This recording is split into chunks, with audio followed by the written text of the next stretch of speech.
नमस्कार, आप देख रहे हैं टोटल टीवी। मैं हूं आपके साथ ज्योति यादव। राजधानी दिल्ली में विभिन्न सेवा क्षेत्रों से जुड़ी नौकरियों में पुरुषों के मुकाबले महिलाओं की संख्या में कमी आती जा रही है। और इतना ही नहीं, महिलाओं को पुरुषों के मुकाबले वेतन या दिहाड़ी में भी गिरावट दर्ज की गई है। दिल्ली सरकार द्वारा जारी एक रिपोर्ट के आंकड़ों से पता चलता है कि पेशेवर और तकनीकी कार्य श्रेणी में पुरुषों की तुलना में महिलाओं का प्रतिशत 2020 से 2021 में 28.5% से घटकर 2022 से 2023 में 21.3% हो गया। दिल्ली में वेतनभोगी कर्मचारियों के बीच पुरुषों की तुलना में महिलाओं की औसत कमाई कम हुई है। यह अनुपात 2021 से 2022 में 1.13 पर पहुंचने के बाद 2023 से 2024 की अगर बात करें तो घटकर 0.87 रह गई है। आंकड़ों से पता चलता है कि 2017 से 2018 में 11.2% से बढ़कर ये 2023 से 2024 में 14.5% हो गया था। यानी कि नौकरी करने वाली या नौकरी करने को इच्छुक महिलाओं को उपयुक्त नौकरी नहीं मिलने का प्रतिशत भी बढ़ा है। ये निष्कर्ष दिल्ली सरकार की सांख्यिकी आंकड़ों के लिए नोडल एजेंसी अर्थशास्त्र और सांख्यिकी निदेशालय द्वारा जारी किया गया दिल्ली राज्य सांकेतिक और फ्रेमवर्क 2024 की स्थिति रिपोर्ट का यह हिस्सा बताया जा रहा है।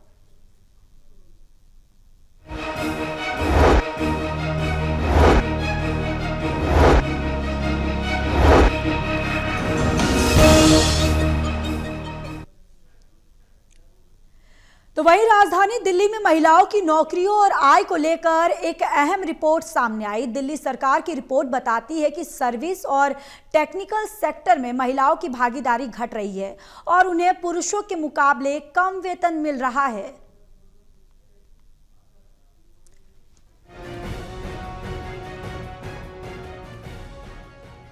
राजधानी दिल्ली में महिलाओं की नौकरियों और आय को लेकर एक अहम रिपोर्ट सामने आई। दिल्ली सरकार की रिपोर्ट बताती है कि सर्विस और टेक्निकल सेक्टर में महिलाओं की भागीदारी घट रही है और उन्हें पुरुषों के मुकाबले कम वेतन मिल रहा है। दिल्ली सरकार की स्टेट इंडिकेटर फ्रेमवर्क 2024 की रिपोर्ट के मुताबिक पेशेवर और तकनीकी कामकाज में महिलाओं की हिस्सेदारी 2020 से 2021 में 28.5% थी, जो 2022 से 2023 में घटकर 21.3% रह गई।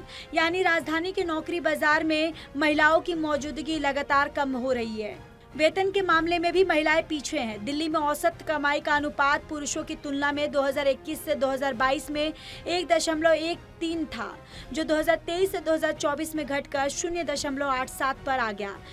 इतना ही नहीं, काम करने की इच्छा रखने वाली लेकिन मनमाफिक नौकरी न मिलने वाली महिलाओं का प्रतिशत भी 2017 से 2018 के बीच 11.2 से बढ़कर 2023 से 2024 में 14.5 तक पहुंच गया। रिपोर्ट में यह भी खुलासा हुआ है कि राजनीतिक में भी महिलाओं की मौजूदगी घटी है। दिल्ली विधानसभा चुनाव 2025 में महिलाओं द्वारा जीती गई सीटों का प्रतिशत घटकर 7.14% रह गया, जो पिछले 10 साल में सबसे कम है। 2015 में जहां 6 महिलाएं विधायक थी, तो वहीं 2025 में यह संख्या घटकर सिर्फ 5 रह गई। दिल्ली की तस्वीर चिंताजनक है, जबकि राष्ट्रीय स्तर पर शहरी इलाकों में अगस्त 2025 में 26.1% महिलाएं नौकरी करने को तैयार दिखी। सवाल यह है कि राजधानी में महिलाएं रोजगार और राजनीति दोनों मोर्चों पर क्यों पिछड़ रही हैं? Special desk total TV.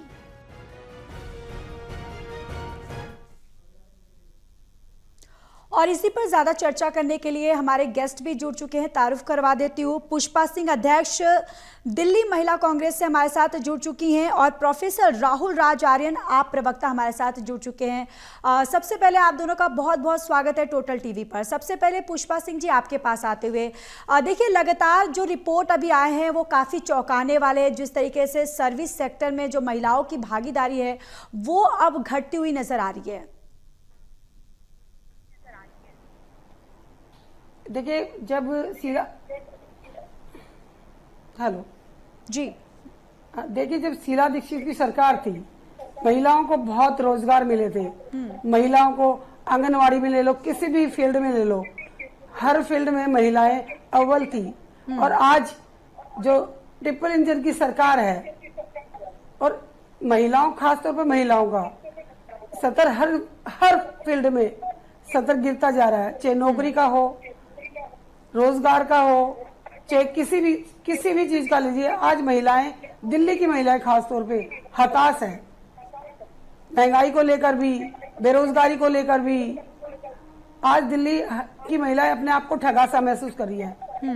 जो इन्होंने वायदे किए थे जब ये सत्ता में आए, तो इन्होंने वादे किए थे कि महिलाओं को, जो गरीब महिलाओं की खास तौर पे, उनको 2,500 रुपये महीना मिलेगा। उनका वायदा था कि सिलेंडर होली और दिवाली पे फ्री सिलेंडर मिलेगा, और जैसे ही सत्ता में आएंगे 500 रुपए की सब्सिडी मिलेगी। जी। हर फील्ड में महिलाएं अपने आप को ठगा सा महसूस करी है। कहीं भी जा लो, हर जगह महिलाओं का, चाहे नौकरी को ले लो, आज प्रतिशत इतनी दर घटती जा रही है। महिलाएं सोच रही पता नहीं हम हैं कहाँ पे। देश की राजधानी में यह हाल है तो देश के और हिस्सों में क्या हाल होगा। बिल्कुल बिल्कुल। राहुल राज जी, आपके पास आते हुए, आम आदमी पार्टी इस रिपोर्ट को किस तरीके से देख रही है? क्योंकि आंकड़े जो हैं वो बता रहे कि 2020 से 2021 के बीच की अगर बात करें तो वहां से लेकर आंकड़ों में अब गिरावट ही दर्ज की गई है, यानी कि महिलाओं की भागीदारी जो है उसमें काफी कमी आ रही है।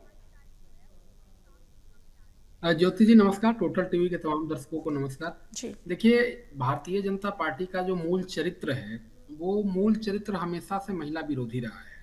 आप जानते हैं कि इनके विभिन्न संगठनों में कभी भी महिलाओं को बहुत आगे तक जगह नहीं मिलती। जब इनके 21 राज्यों में मुख्यमंत्री थे तो पहली बार इन्होंने दिल्ली में किसी महिला को मुख्यमंत्री बनाया। वो भी एक सांकेतिक प्रतिनिधित्व है, टोकन रिप्रेजेंटेशन दिल्ली में चलता है। वो आप देखते होंगे कि कई बार माननीय मुख्यमंत्री जी की पति उनकी जगह पे कार्य को चला रहे होते हैं।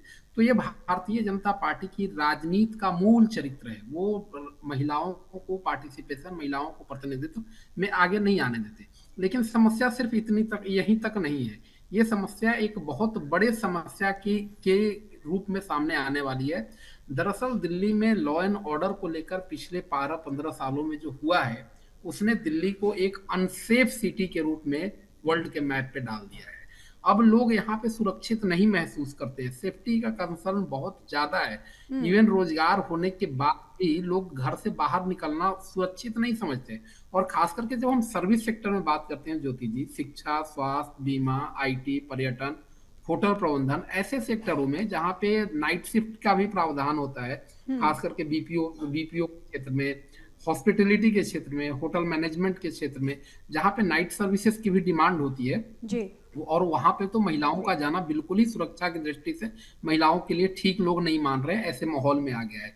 दूसरा, मोबिलिटी को लेकर कंसर्न है। जो मोबिलिटी दिल्ली के अंदर है, वो मोबिलिटी भी पब्लिक स्पेसेस में सेफ नहीं रह गया है, उसको लेकर भी कंसर्न है। पिछली सरकार ने बसों के अंदर मार्शल्स की नियुक्ति का प्रावधान किया था, लेकिन राजनीतिक कारणों से, दिल्ली एलजी के इंटरफेयर के कारणों से वो काम भी खटाई में चला गया, ठंडे बस्ते में चला गया। लास्ट माइल कनेक्टिविटी को लेकर जो दिल्ली सरकार ने छोटे छोटे बस लाए थे, सिर्फ राजनीतिक उद्देश्यों से उनको बहुत लंबे समय तक रोक के रखा गया और बाद में उन्हीं बसों को देवी बसों के नाम से चलाया जा रहा है। तो आज दिल्ली की स्थिति बड़ी खतरनाक हो गई है। दिल्ली में महिलाओं की रोजगार की समस्या पे हम अगर विशेषता बात कर रहे हैं तो वह तो है ही। रोजगार इन लार्ज भी एक बहुत बड़ी समस्या बन गई है। लोगों के पास काम करने को नहीं। जो पुरानी सरकार की स्कीम थी जिसके कारण दिल्ली की महिलाओं को आज बहुत राहत मिल रहा है, जैसे कि फ्री बिजली का योजना, बस में ट्रेवल का योजना, इन सब कारणों से इतनी महंगाई में भी और बेरोजगारी की ऐसी स्थिति जो 41 साल के अपने चरम पे पहुंच गई हो, दिल्ली के लिए बड़े खतरनाक संकेत है। ऐसे में बहुत जरूरी है कि दिल्ली के लॉ एंड ऑर्डर पे काम किया जाए, दिल्ली के अंदर महिलाओं की स्किल डेवलपमेंट पे काम हो, वर्क फ्रॉम होम के कल्चर को, जो कॉटेज इंडस्ट्री है उसका रिवाइवल हो, जो कुटीर उद्योग हैं जहां महिलाएं घर में बैठ के या छोटे छोटे घरों में जो काम करती है उसका रिवाइवल हो।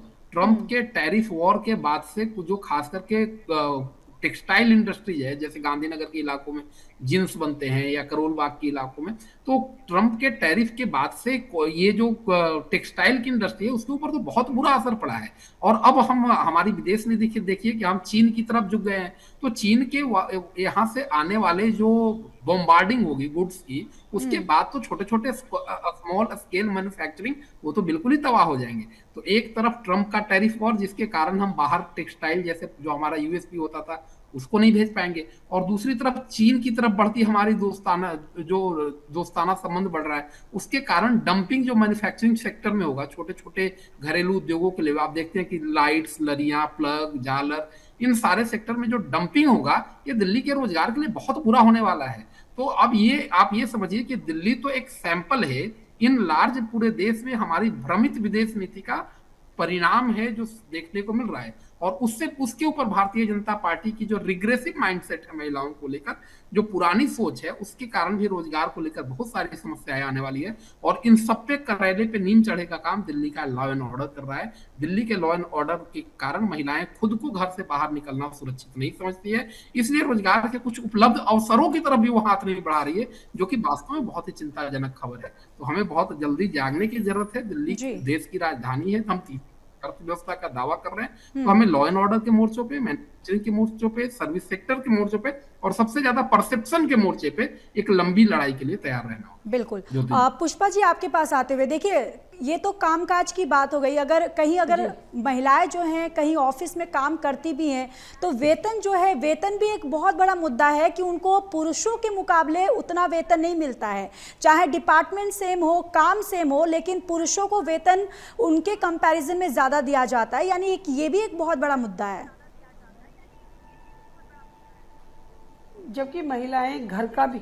जबकि महिलाएं अपने घर का भी पूरा संभालती हैं जी। और ऑफिस में भी, मैं ये कहती हूँ, मैं तो अपने आप से लेके कह रही हूँ, ऑफिस में भी महिलाएं पुरुषों से ज्यादा काम करती है, ज्यादा हार्ड वर्क करती है। पर ये जो वेतन कम करने के, ये बल्कि महिलाओं की उल्टा ज्यादा लेना चाहिए। वो घर को भी संभाली, ऑफिस को भी, ऑफिस में भी डबल काम करती है, वो पुरुषों के मुकाबले ज्यादा काम करती है। ये एक धारणा है, वो गलत है कि महिलाएं ज्यादा काम करती हैं। महिला जब काम करती है तो महिलाओं को वेतन, मैं कह रही, पुरुषों के मुकाबले उनका और भी अपग्रेड होना चाहिए, उससे ऊपर होनी चाहिए। मेरा मानना ये है। बिल्कुल।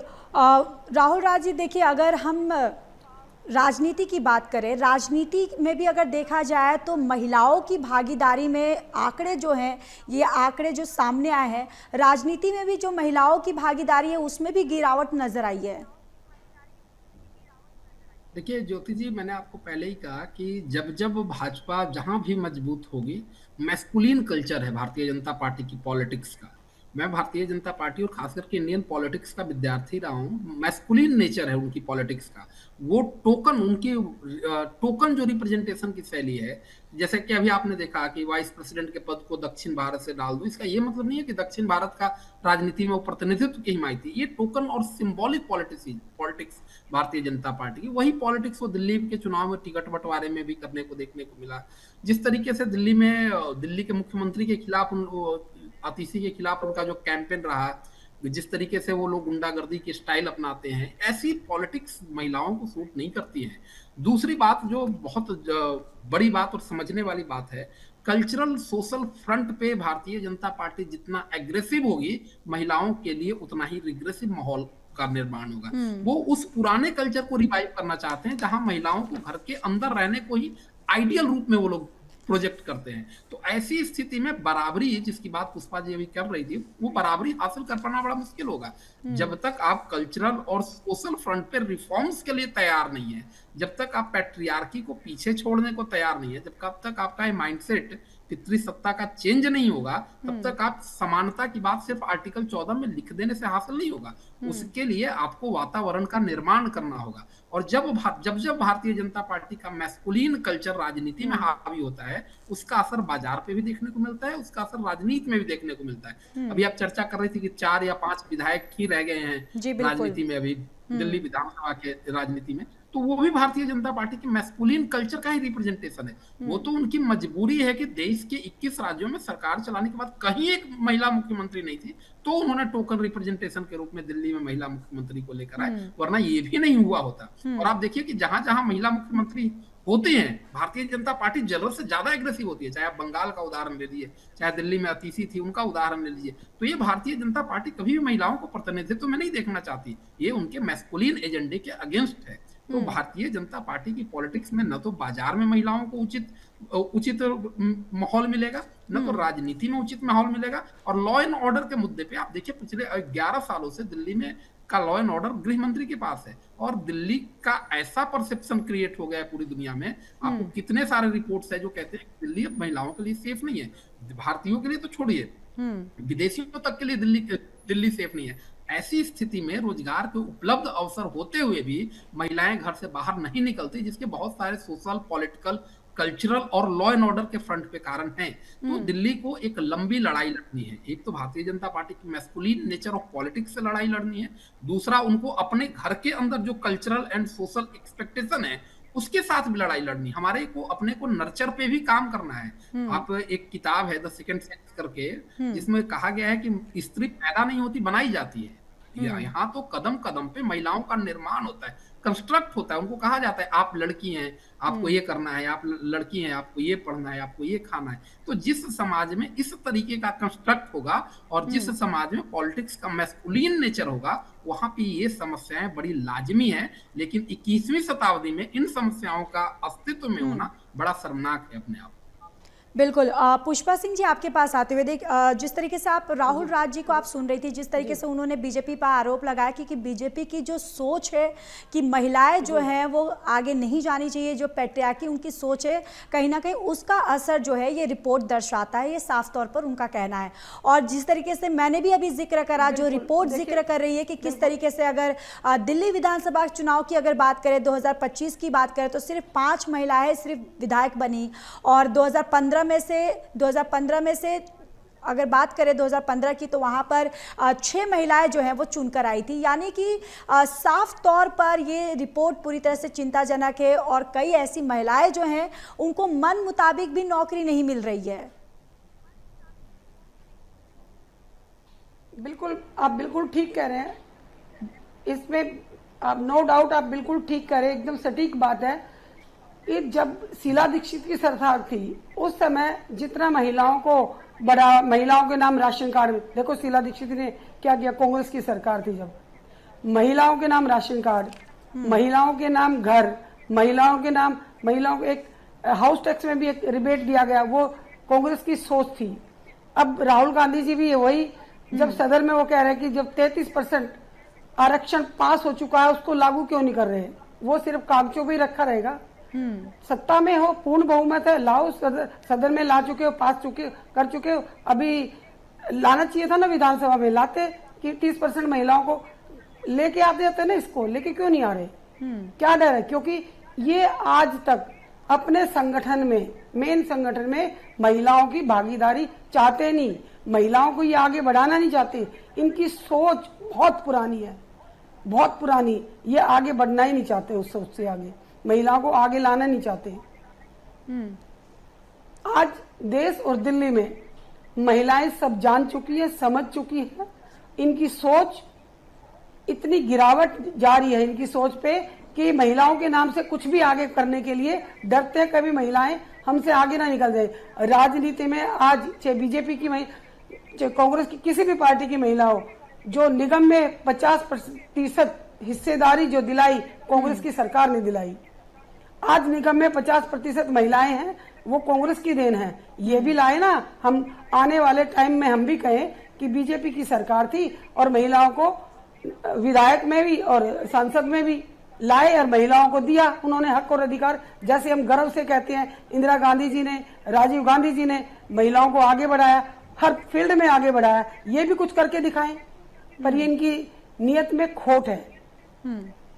ठीक है। राहुल राज जी, आपने सुना जिस तरीके से उन्होंने कहा कि शीला दीक्षित जब उनकी सरकार थी तो उन्होंने, उनकी सरकार में महिलाओं के लिए बहुत ही काम किए गए हैं, और महिलाओं की जो स्थिति अभी है वो उनकी सरकार में स्थिति वैसी नहीं थी।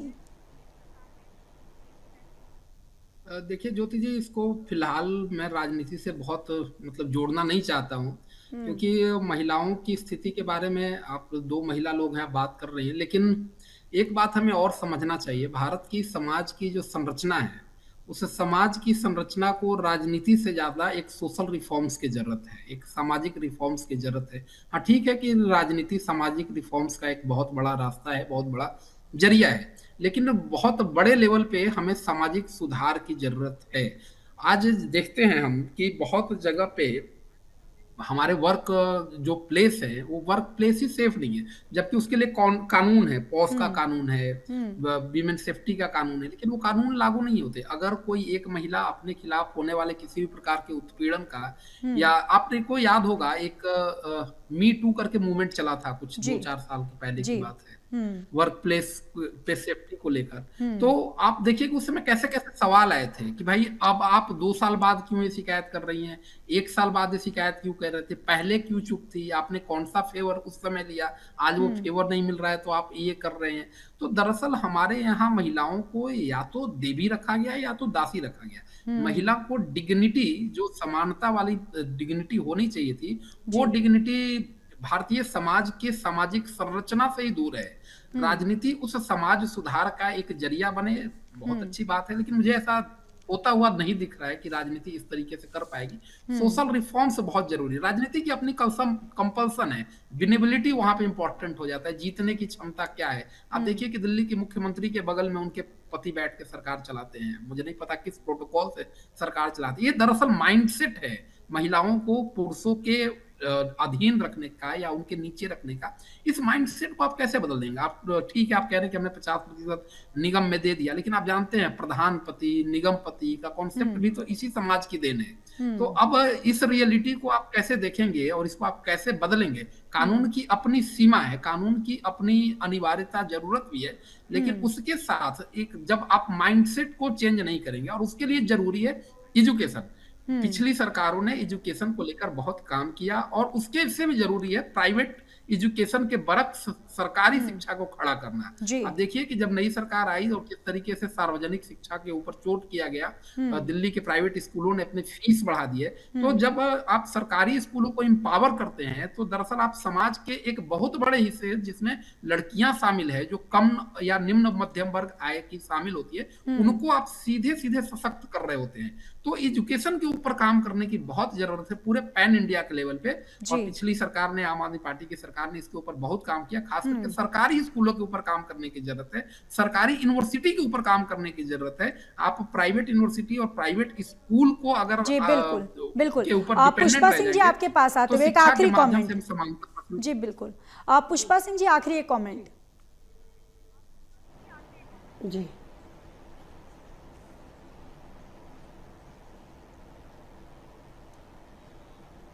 पुष्पा सिंह जी मेरी आवाज आ रही है? एक आखिरी कमेंट। हाँ, आ रही। जी बिल्कुल, आप यानी कि आज ये जो चर्चा या ये जो रिपोर्ट है, इसका आप क्या बदलाव लाना चाहती हैं, या आपकी तरफ से क्या पॉइंट है?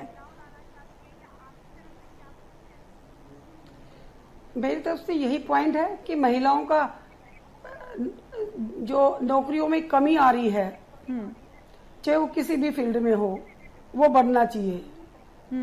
महिलाओं, जब देश में आबादी महिलाओं की आधी है, तो उनका हक और अधिकार भी आधा मिलना चाहिए। जी बिल्कुल, 50% हक महिलाओं का है देश में, वो मिलना चाहिए, उनका हक है। जी बिल्कुल। मानते हैं चलिए, आप दोनों का बहुत बहुत स्वागत है, बहुत ही धन्यवाद हमारे इस खास कार्यक्रम में जुड़ने के लिए। फिलहाल इस कार्यक्रम में इतना ही, यहाँ रुकेंगे एक छोटे से ब्रेक के लिए, जल्द हाजिर होंगे।